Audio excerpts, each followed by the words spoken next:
Welcome to my channel Tej Classes. Today we will start a new point, Earth's gravitational acceleration.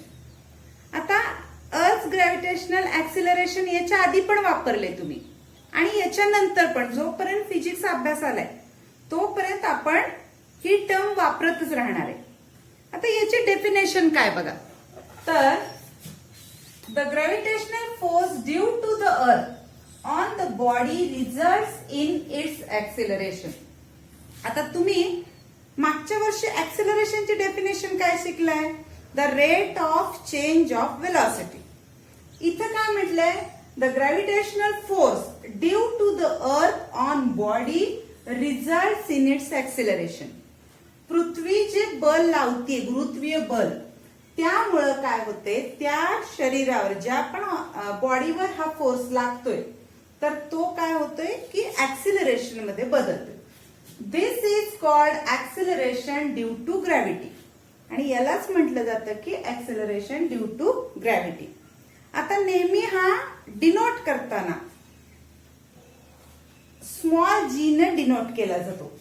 Earth's acceleration due to gravity is denoted by G. Letter G. It is a vector quantity. आता vector scalar माहिती आहे आपल्याला. Vector quantity म्हणजे सदिश राशी. Vector का आहे तर it acts always vertically downward. नेहमी ती खालच्या दिशेनं असते, त्यामुळं त्याला काय म्हटलं जातं, वेक्टर क्वांटिटी. याची दिशा नेहमी खालच्या बाजूने असते. आता आपल्याला याची व्हॅल्यू कॅल्क्युलेट करायची. So next point is value of g on the surface of earth. Now we will find the value of G on surface of earth. According to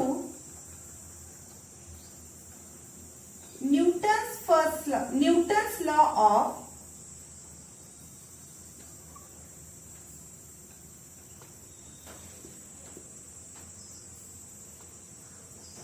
gravitation,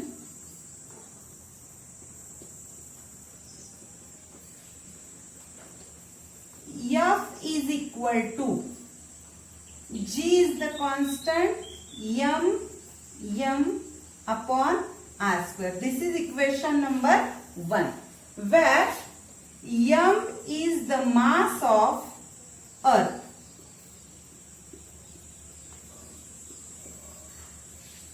But we know that the another equation, force is equal to mass into acceleration. Here m for mass, a for acceleration. But we have to calculate acceleration due to gravity. Therefore, this equation becomes m into g. This is equation number 2. From equation 1 and 2, आपण काय करूया की 2 ची जी value आहे ती equation 1 मध्ये टाकूया. आपल्याला काय मिळते बघा. तर m into g is equal to G capital M small m upon r square. आता आपल्याला व्हॅल्यू कॅल्क्युलेट करायची ती जी ची, त्यामुळं आपण इक्वेशनच्या डाव्या बाजूला जी ठेवूया. G is equal to G into m upon r square आणि या m चा रेसिप्रोकल इकडे जाईल, m ला m कॅन्सल. आता बघा, therefore G is equal to gm upon r square. हे एक इक्वेशन मिळालं. मग इथं r म्हणजे जे डिस्टन्स आहे तर ते डिस्टन्स म्हणजे रेडियस ऑफ अर्थ होणार.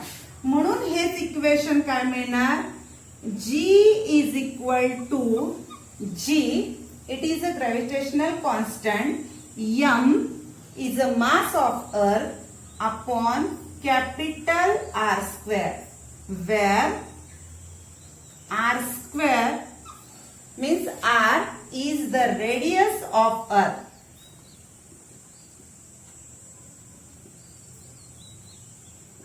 So the formula for calculating the acceleration due to gravity is G is equal to gm upon r square. Of g, we will put the values of g. We know that the value of g is 6.67 into 10 raised to minus 11. The value of m, mass of earth is 6 multiplied by 10 raised to 24, and the radius of earth r is equal to 6.4 into 10 raised to 6. Putting all these value in equation, we get the value of g. G is equal to 6.67 into 10 raised to minus 11 into 6 into 10 raised to 24 upon the units for all these values are. The unit of g is Newton meter square per kg square. Then mass of earth is 6 into 10 raised to 24 kg, and radius of earth is 6.4 into 10 raised to 6 meter. Putting this value, we get 6.4 into 10 raised to 6 bracket square.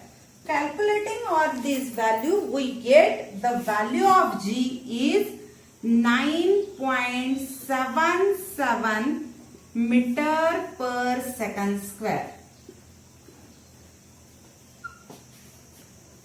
This value of g, this is g depends only on mass and radius of earth. So g of a given point on the earth is same for all object. याचा अर्थ काय की कुठलीही वस्तू असेल तर तिच्या वस्तुमानाचा परिणाम याच्यावर होत नाही. कारण कशाचा परिणाम होतो तर फक्त अर्थच्या मास आणि रेडियसचा परिणाम होतो. Next is it does not depend on the properties of object. Object कुठल्याही टाईपचा असला तरी जी ची व्हॅल्यू कायम सेम. म्हणजे ही व्हॅल्यू किती राहणार आहे तर 9.77 मीटर पर सेकंड स्क्वेअर. आता आपल्याला एक क्वेश्चन विचारलाय कॅन यू टेल मधला. हा क्वेश्चन बघू आपण आणि मग पुढचा पॉइंट घेऊया. वर कॅन यू टेल मध्ये आपल्याला एक क्वेश्चन विचारलाय.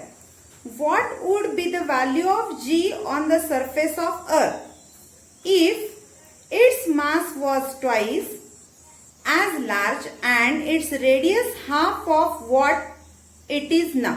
म्हणजे बघा आपण जे सूत्र बघितले जीच, तर यामध्ये त्याचं जे मास आहे म्हणजे मास ऑफ अर्थ इज ट्वाइस म्हटले आणि त्याची रेडियस हाफ केल्या त्याच्या ग्रॅव्हिटेशन मध्ये काय फरक पडतो तर हे आता आपण कॅल्क्युलेट करू.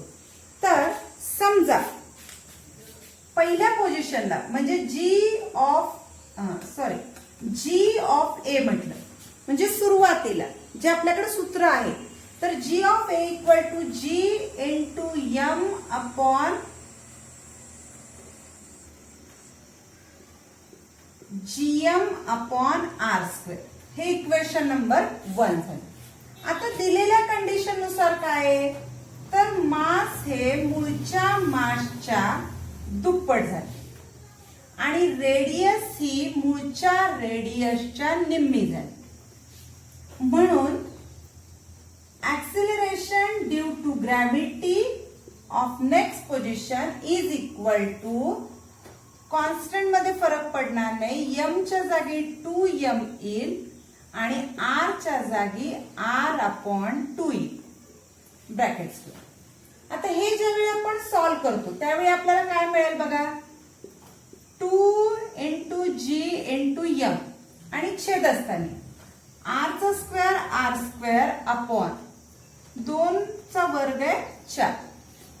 आता नेहमी माहिती आपल्याला की छेदाचा छेद हा अंशस्थानी जातो म्हणजे 8 multiply by GM upon r square. आता या जीएम अपॉन आर स्क्वेअर ची व्हॅल्यू काय आहे तर जी ऑफ ए. म्हणजे ग्रॅव्हिटेशन मध्ये काय फरक पडेल ग्रॅव्हिटेशन नाही, ऍक्सिलरेशन ड्यू टू ग्रॅव्हिटी मध्ये, तर ज्यावेळी तुम्ही मास दुप्पट केले, रेडियस निम्मी केलीये, त्यावेळी हा कॉन्स्टंट 8 पटीनं वाढतो. आता आपण नेक्स्ट पॉइंट बघूया. जो पॉइंट बघणार आहे तो इम्पॉर्टंट पॉइंट आहे. कारण का बघा, व्हेरिएशन इन व्हॅल्यू ऑफ जी म्हणजे जी ची व्हॅल्यू कुठं कुठं कशी बदलत राहते, तर त्याचे आपण पॉइंट्स बघणार आहे. पहिला, change along the surface of अर्थ, की पृथ्वीच्या पृष्ठभागावर जी ची व्हॅल्यू कशी कशी बदलते. आता तुमच्या सगळ्यांना माहिती आहे की पृथ्वी अगदी गरगरीत गोल नाही, तर ती कशी आहे, तर ती ध्रुवाकडे थोडीशी चपटी आहे आणि इक्वेटरकडे थोडीशी फुगीर आहे.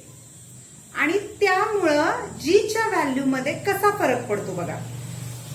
The shape of earth is not exactly spherical, की गोल गरगरीत पृथ्वी नाही. त्यामुळं काय होतंय, due to rotation the earth bulges at equator and flatter at the pole. म्हणजे पृथ्वीचा पृष्ठभाग इक्वेटरला थोडासा फुगीर झालाय आणि पोलकडे थोडीशी ती चपटी. त्यामुळे रेडियस मध्ये कसा फरक पडलाय, its radius is largest at equator. त्यामुळं इक्वेटरला त्याची त्रिज्या ही जास्त आहे. अँड स्मॉलेस्ट ऍट पोल, आणि पोलकडे याची काय रेडियस कमी होते. आणि त्यामुळं जी ची व्हॅल्यू कशी बदलली, the value of g is highest at pole and lowest at equator. म्हणजे हा भाग महत्वाचा, की जी ची व्हॅल्यू हायेस्ट कुठे, पोलला, आणि लोएस्ट कुठे, इक्वेटरला. आता जसं जसं हाईट नुसार म्हणजे पृथ्वीचा पृष्ठभाग सोडून आपण जसं वर जाऊ तसं व्हॅल्यू मध्ये काय फरक पडतो बघा. याचा एक चार्ट पण आपल्या पुस्तकात दिलेला आहे की कशा कशा हाईट नुसार. आता पृथ्वीपासून थोड्याशा हाईटवर फारसा काही फरक पडत नाही, पण जसं तुम्ही जास्त उंच जायला लागता तसं रेडियस मध्ये फरक पडतो आणि मग जी ची व्हॅल्यू कमी कमी होत जाते. कशी बघा, as we go above the earth's surface, the value of r in equation g is equal to gm upon r square increases and the g decreases. इथं r म्हणजे रेडियस प्लस जेवढ्या उंचीवर ती वस्तू आहे तर तेवढी उंची ऍड होत जाते. आणि त्यामुळं जसं तुम्ही उंचावर जाल तशी जी ची व्हॅल्यू कमी कमी येते हाईट नुसार. आता डेप्थ, तिसरा पॉइंट आहे चेंज विथ डेप्थ. म्हणजे जसं तुम्ही पृथ्वीच्या केंद्राकडे जाल तसा काय फरक होतो वर. The value of g decreases as we go deep inside the earth. म्हणजे पृथ्वीचा सरफेस सोडून जसं तुम्ही आत जायला लागता तशी जी ची व्हॅल्यू कमी होती. म्हणजे 3 पॉइंट मध्ये काय काय लक्षात ठेवायचं बघा. Variation in value of G according to surface. The value of G is highest at pole and it lowest at equator. Then as we go above the earth's surface, the value of G decreases, and as we go inside the earth's surface, the value of G also decreases. आता हे point जे तिन्ही आहेत तर बऱ्याच वेळा परीक्षेला 3 मार्कासाठी हे 3 पॉइंट विचारले जातात. आता आपण आपला नेक्स्ट पॉइंट नेक्स्ट व्हिडिओत बघूया. तोपर्यंत धन्यवाद.